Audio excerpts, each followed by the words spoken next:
Too early, isn't it? Look, I've been given talking points, and I don't like reading speeches, never have. But my chief of staff did put some stuff down here in writing just to make sure I don't miss anything. So I'm going to be reading a little bit, and then we're going to open up for questions. I've been on the ground less than 3 full days. I got in here Monday.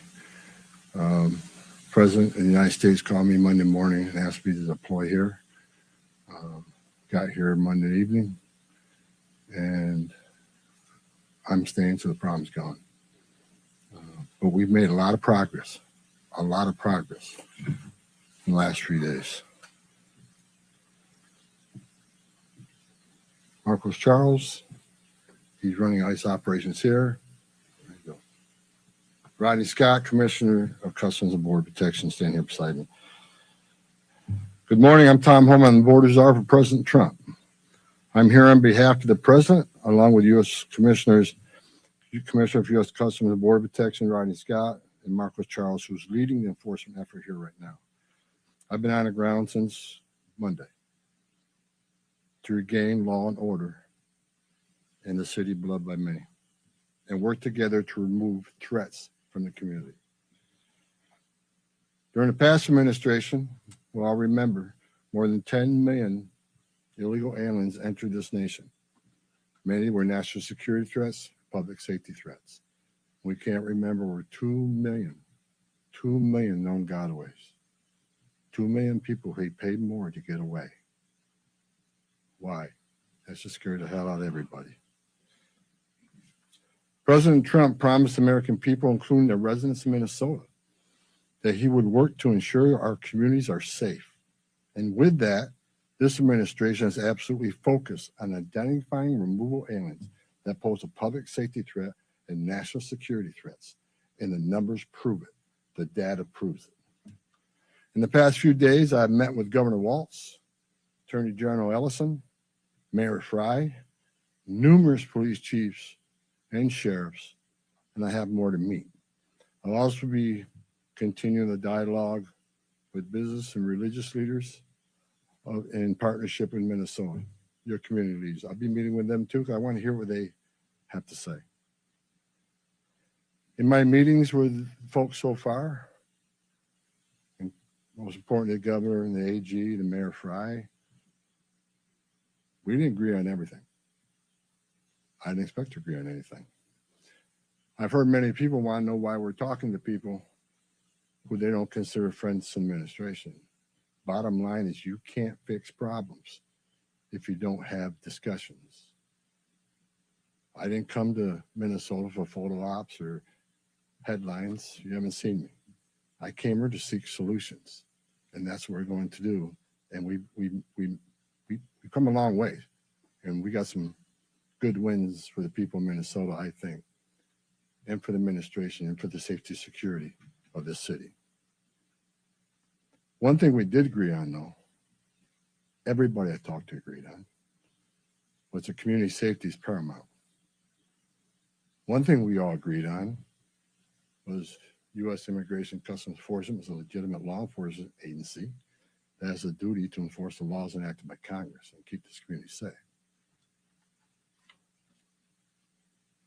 Like I've said many times for the last several years, even before this administration, jurisdictions that refuse to cooperate with federal immigration authorities are sanctuaries for criminals. Sanctuary cities are sanctuaries for criminals and endangers the residents of the community.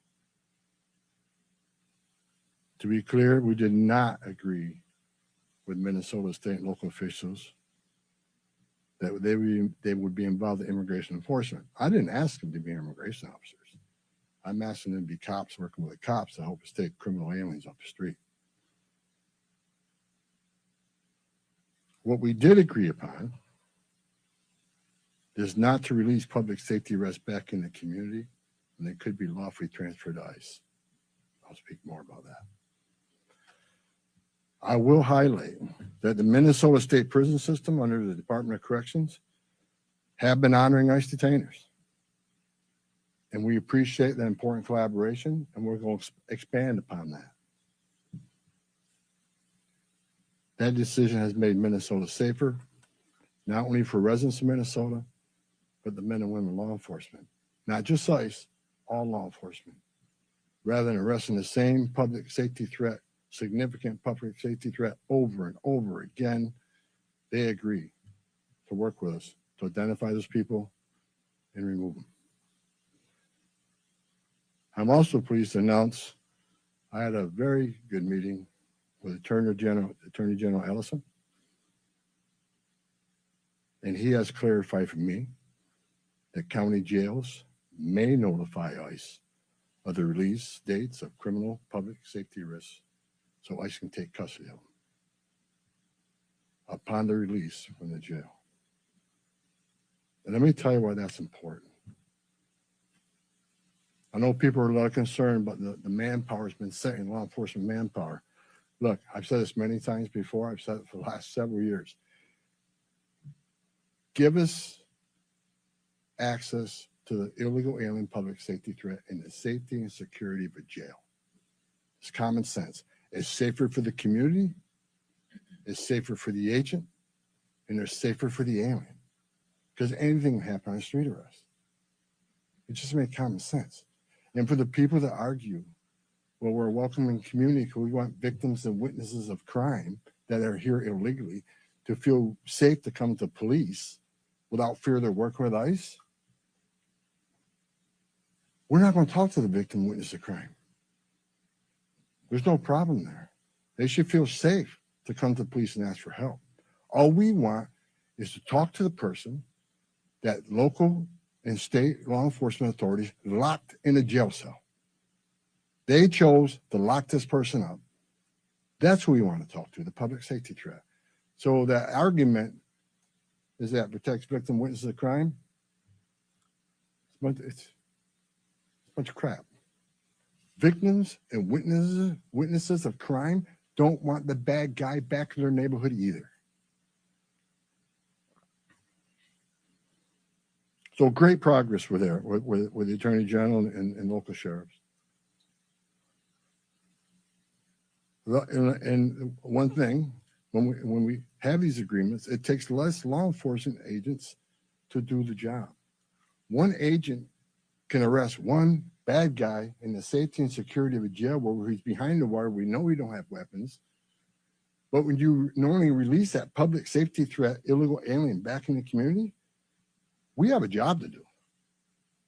We're going to arrest them. So we're going to find them.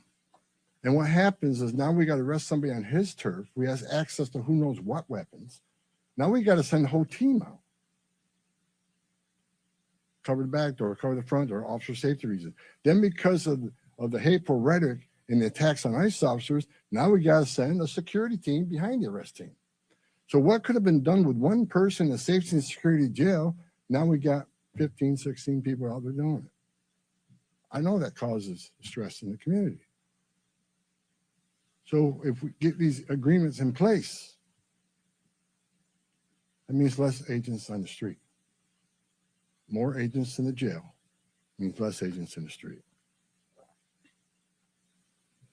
This is common sense cooperation that allows us to draw down on the number of people we have here. Yes, I said it, draw down the number of people here. Because we have the efficiency and safety of the jails and the prison.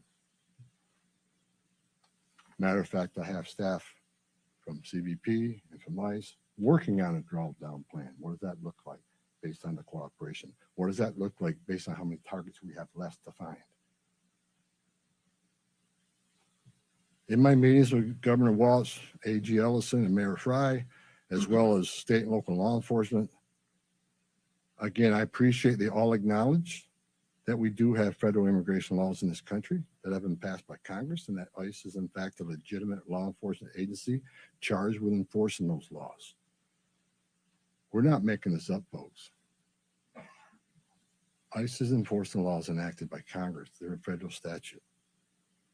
That said, I'm not here because the federal government has carried this mission out perfectly.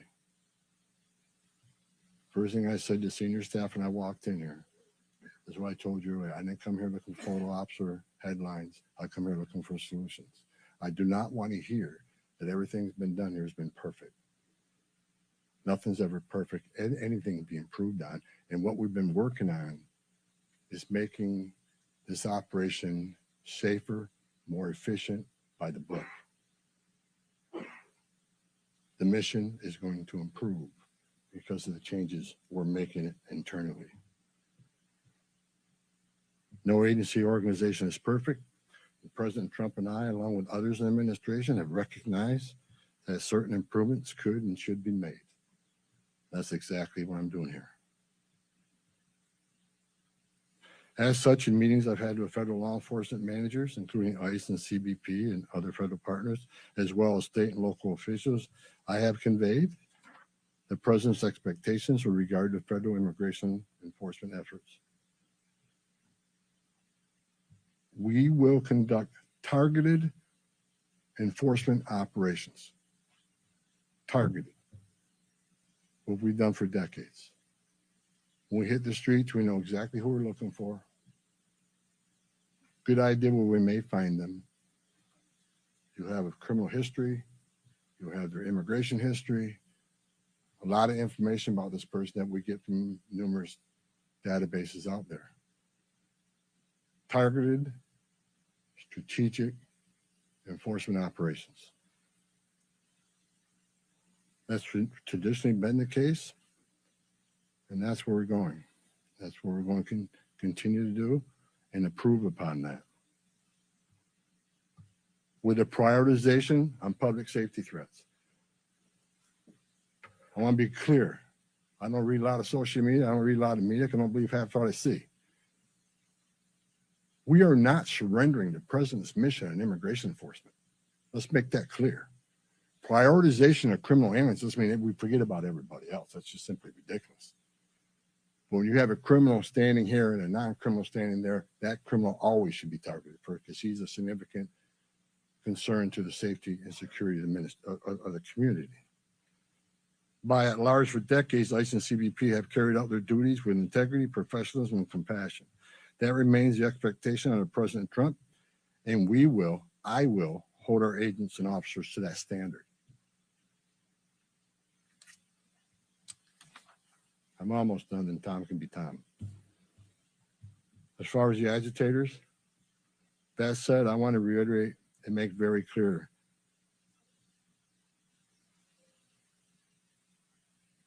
I want to make it clear. ICE and CBP officers are performing their duties in a challenging environment under tremendous circumstances, but they're trying to do it with professionalism. If they don't, they'll be dealt with. Like any other federal agency, we have standards of conduct. They are sworn law enforcement officers working tirelessly to enforce our country's border security and immigration laws, protecting the interests of our country and preventing dangerous people from walking the streets of this nation when they're not supposed to be here to begin with. Men and women of ICE, I was a Border Patrol agent. I was an ICE agent. I was the first ICE director that came up through the ranks. I spent over 40 years doing this. These men and women that carry that badge and gun are American patriots. They put themselves on the line for this nation every day. But I want you to remember, they don't hang their badge. They don't hang their heart on a hook every day they come to work. They're mothers and fathers too. They're sons and daughters too. And if they've seen a fraction of the tragedies I've seen in my career, they take a lot of damage home to every day. The things they've seen, especially on the border with border agents. People drowning in the river. Women being raped by criminal cartels. Giving CPR to a baby that was thrown in the river by the cartels because Border Patrol came too close. So let's throw the baby in the river. That way the Border Patrol was concentrating on that so I can get away. These men and women see some terrible things. But I want you to remember, they're mothers and fathers too. Many of them are members of this community. God bless every one of them.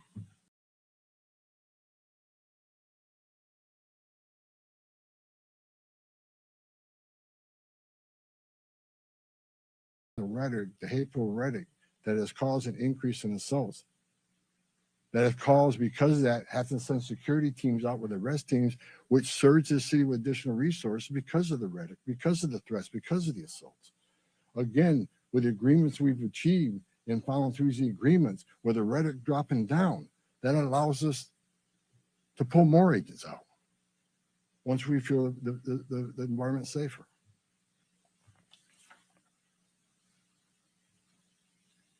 I begged for the last 2 months on TV for the rhetoric to stop. I said in March, if the rhetoric didn't stop, there's going to be bloodshed.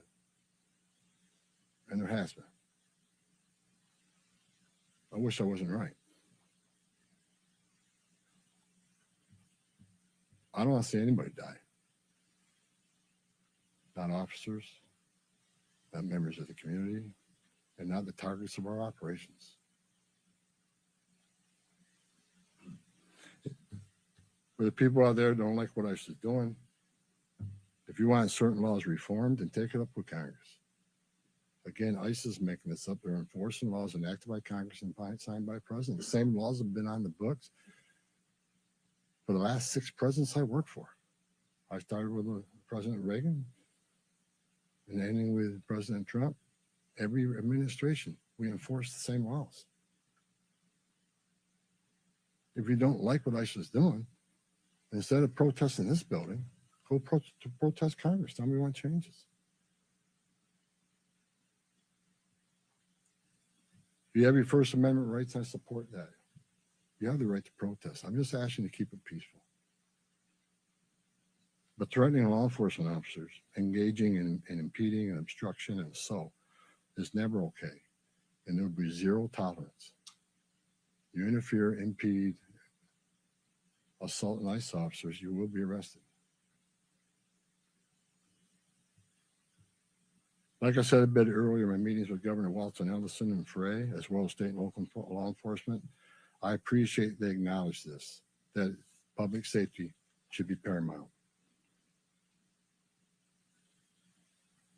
The chiefs I've talked to committed to responding to 911 calls when protesters turn violent, agents are in a dangerous situation, and there's assaults. They have committed to upholding public safety and responding to the needs, not to enforce immigration law, but to keep the peace. With that, I call upon those officials to stand shoulder to shoulder with us to tone down the dangerous rhetoric and condemn all unlawful action against law enforcement in the community.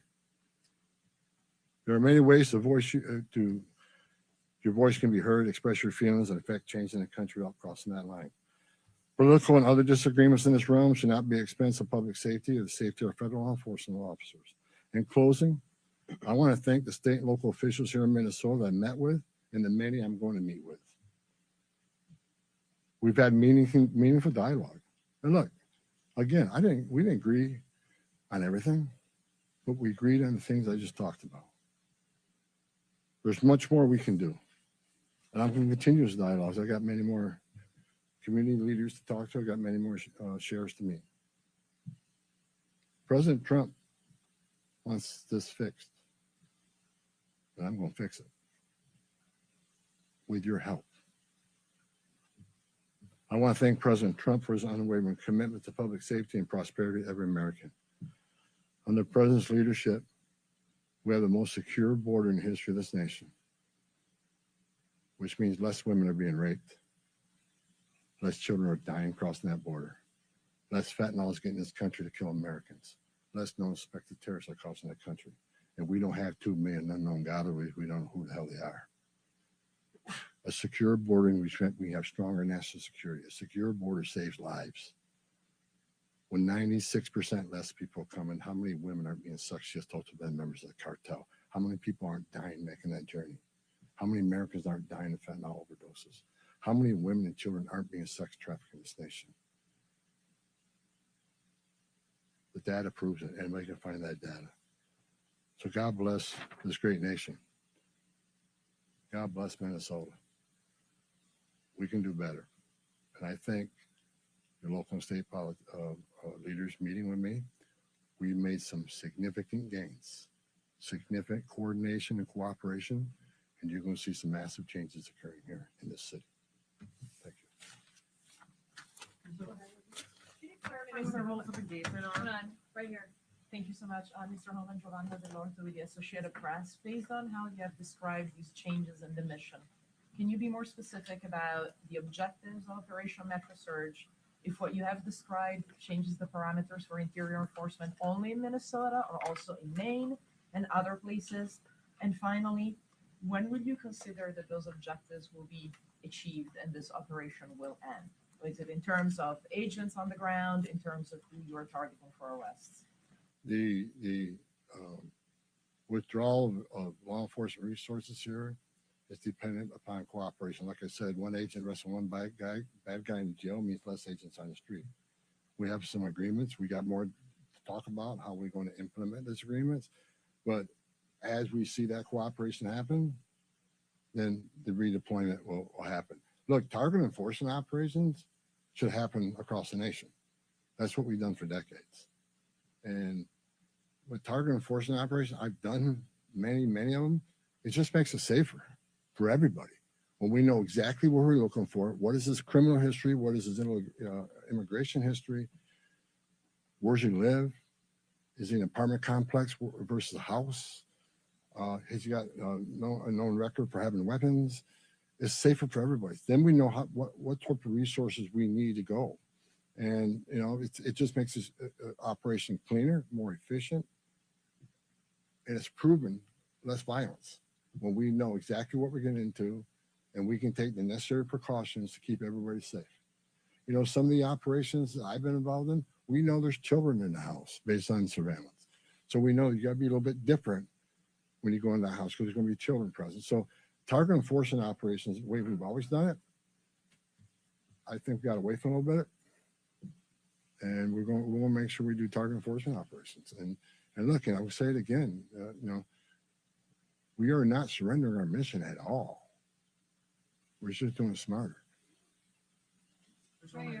Shimon Prokopez from CNN. Mr. Homan, how did we get here in terms of you had Greg Bavino, who was the face of this immigration operation, the mission, as you say, to having border patrol agents in the interior of this country, stopping U.S. citizens, asking them for ID, creating this fear in places like Chicago and now here. And then finally, it took really the death of Alex Petty for us to get here. How did that happen? Who made the decisions to allow this kind of operation to proceed in this way and to create such fear?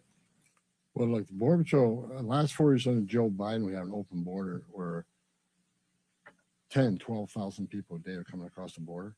Border Patrol got overwhelmed, which means we sent thousands of ICE agents down there to help deal with that humanitarian crisis, help secure the border.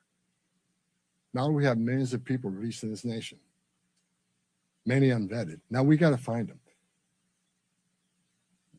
Before the big, beautiful bill, we had a total just under 5,000 deportation officers to look for millions of people, many in public safety threats. So yes, we needed Border Patrol to come and help on our mission now. And reason for the massive deployment is because of the threats, because of the violence. Our officers need to be protected. If I'm on an operation, an arrest team, I'm going to a house, I got to be busy with that guy, the dangerous guy, and I can't keep looking over my shoulder at what's happening outside the house. So we brought extra resources in to provide that security.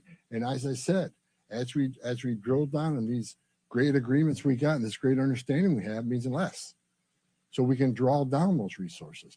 When the violence decreases, we can draw down those resources. But based on the discussions I've had with the governor and the AG, we can start drawing down those resources as far as those looking for public safety threats being released and do it in the jail with much less people. So the drawdown is going to happen based on these agreements. But the drawdown can happen even more if the hateful rhetoric and the impediment and interference will stop.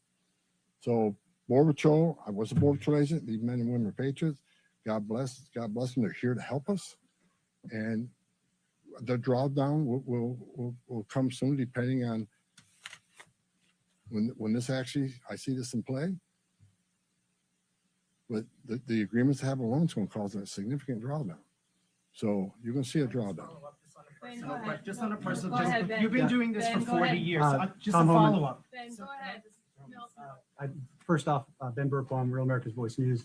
On behalf of the American people, I just want to say thank you to you and to all of the agents that are putting their lives on the line to go after the people that were allowed in the last administration. We watched that happen in the media, the honest media, covered up by many of the media that are behind me. We want to say thank you, and to all the men and women that are out there.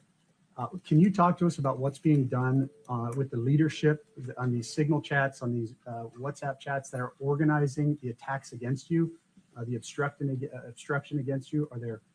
Are we going to be arresting those individuals as well? And to the folks out there in America that voted for this, that want mass deportations because they saw a mass invasion under Joe Biden, what would you say to them? How are we going to get to that point? Well, first of all, about the organization and the funding of the attacks on ICE. I'm not going to answer a lot about that because I'm not going to show our hand, but they'll be held accountable. Justice is coming. Again, we got to all remember why the questions from CNN, why we here. What started this? 4 years of an open border where millions of people are in this country unvetted. Remember, let's not forget, for 4 years, we were told the border is secure. 4 years, we were told the border is secure. And we all knew it wasn't. And I want this to be a positive thing we're doing here today. I also want to remember the politicians are continually attacking us. Where were they the last 4 years when the number of women, children, sex trafficking went all-time high? Where were they when 250,000 Americans died from fentanyl coming across the border? Where were they when women and children are dying making that journey? Where were they when over 4,000 aliens making that journey died? Historic record.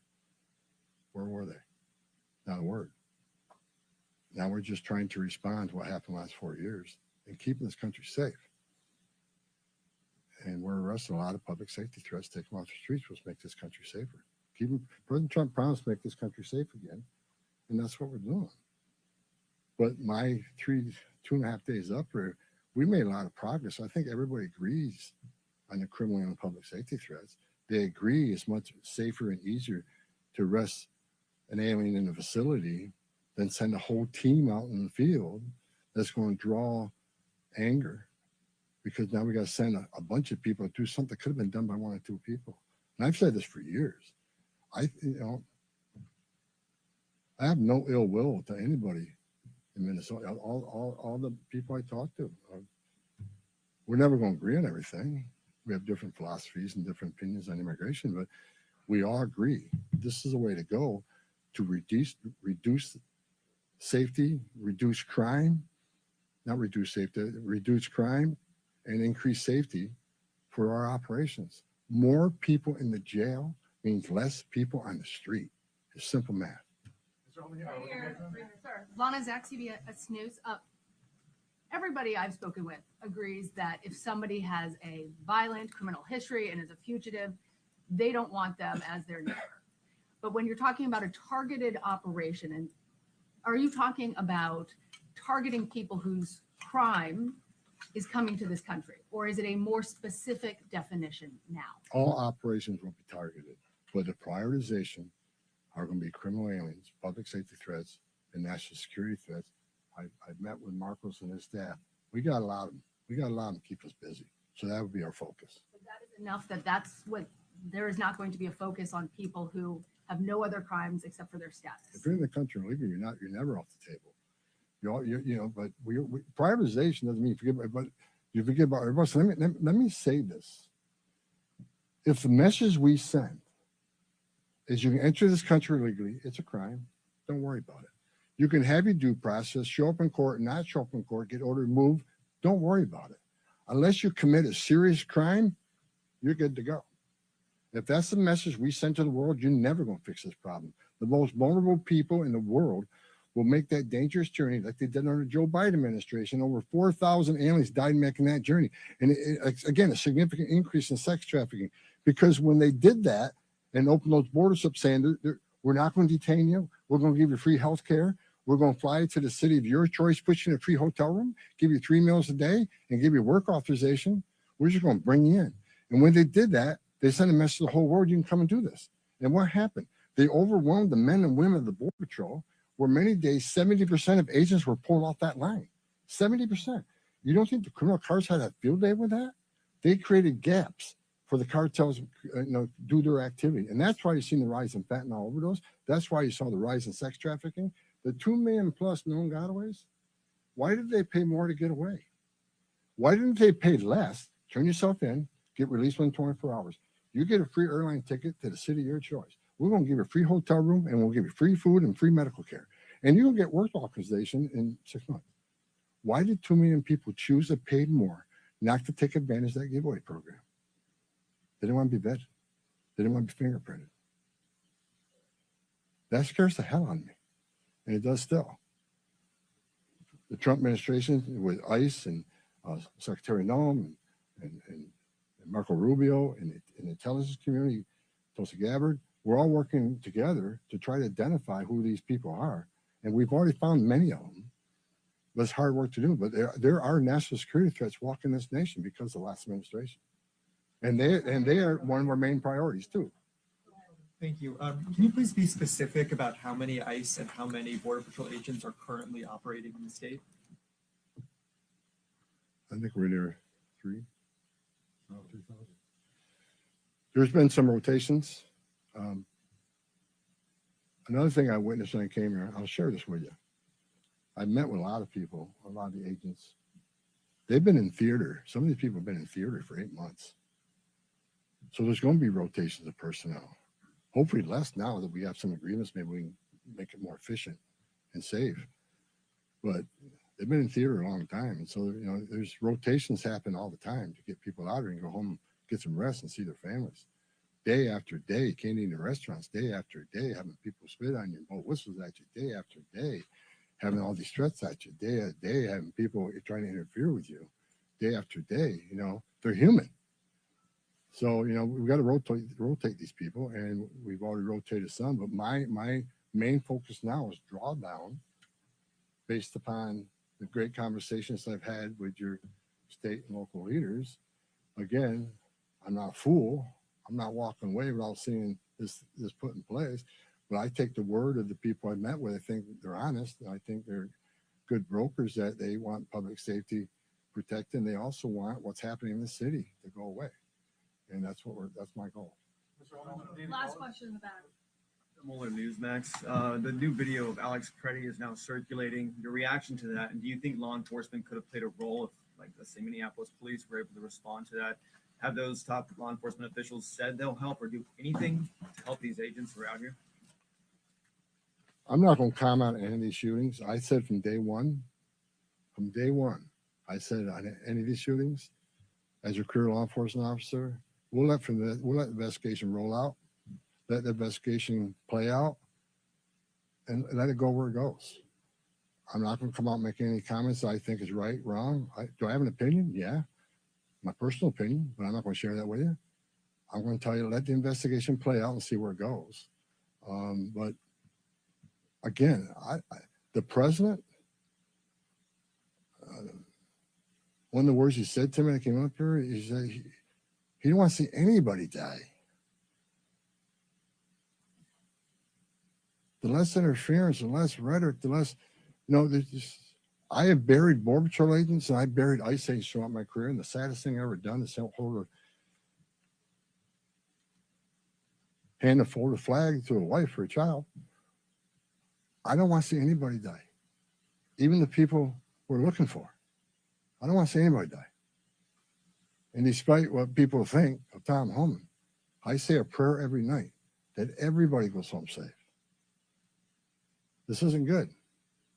But I think my conversations the last 2.5 days are leading us to a safer community, letting ICE officers operate in the safety and security of a jail more than on the street. I think anybody here with common sense would say it's safer to arrest a public safety threat in the safety and security of a jail. And let me tell you, what is that going to result in? Less collateral arrests. When we go find that bad guy, when we find that bad guy, many times it's with others. Well, guess what? They're in the country legally. We're going to enforce immigration law. They're coming too.